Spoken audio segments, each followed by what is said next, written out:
গতকাল রাতে কোচবিহারের মাথাভাঙাতে যে নক্করজনক ঘটনা ঘটেছে তারই প্রতিবাদে এবার রাজ্য সরকারের বিরুদ্ধে সুর চড়াতে শুরু করলেন আন্দোলনরত জুনিয়র চিকিৎসকেরা। অন্যদিকে নির্যাতিতার বাবা কালকে রাজ্য সরকার এবং রাজ্য পুলিশ প্রশাসনের সমস্ত মিথ্যাচার সাংবাদিকদের সামনে প্রকাশ করে দিয়েছেন। আর তারপরেই ক্ষুব্ধ গোটা বাংলার সাধারণ মানুষজন।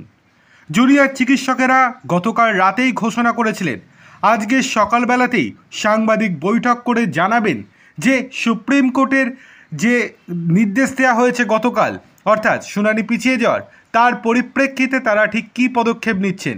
কিন্তু সকাল হতেই এবার রাজ্য সরকারের বিরুদ্ধে বড় ঘোষণা করে দিলেন জুনিয়র চিকিৎসকেরা।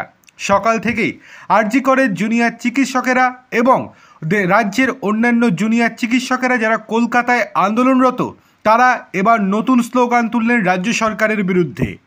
দড়ি ধরে মারো টান, রানী হবে খান খান। এবার এই রকমই স্লোগান তুললেন তারা। দড়ি ধরে মারো টান, রাজা হবে খান খান। সত্যজিৎ রায় তার হীরক রাজার দেশের ছবিতে এই স্লোগান ব্যবহার করেছিলেন অত্যাচারের রাজত্ব শেষ করতে। এবার একই রকম স্লোগান উঠল সাধারণ জুনিয়র ডাক্তারদের গলাতেও। আন্দোলনকারীদের মুখে শোনা গেল দড়ি ধরে মারো টান, রানী হবে খান খান। বোঝাই যাচ্ছে রাজ্য সরকারের প্রতি তাদের এই স্লোগান। রানী বলতে কাকে বোঝানো হয়েছে আশা করি সকলেই বুঝতে পারছেন, সেটা আর নতুন করে বললাম না। আর এই স্লোগান ওঠার পর থেকেই আজকে বিজেপি দাবি করছে মুখ্যমন্ত্রী মমতা বন্দ্যোপাধ্যায়ের বিদায় ঘণ্টা বেজে গেল।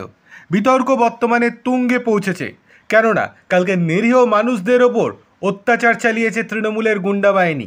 তারই প্রতিবাদে আজকে এই রকম স্লোগান তুললেন আন্দোলনরত জুনিয়র চিকিৎসকেরা।